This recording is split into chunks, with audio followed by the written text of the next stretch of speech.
दवाखान्यामध्ये नेलं तेव्हा डॉक्टरांनी सांगितलं की अटॅक आहे, पण आम्हाला काही विश्वास नव्हता.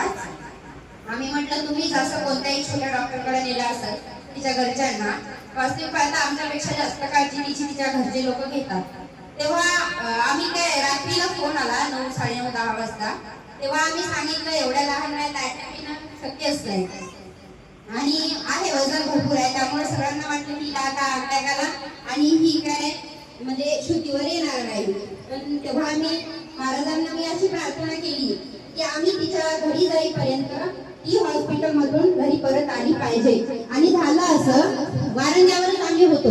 वारंग्यावरच असताना मी गेले होते. वारंग्याला असताना फोन आला की तिची तब्येत चांगली आहे आणि ती घरी आली.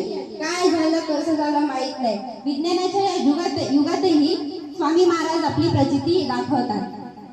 श्री स्वामी समर्थ.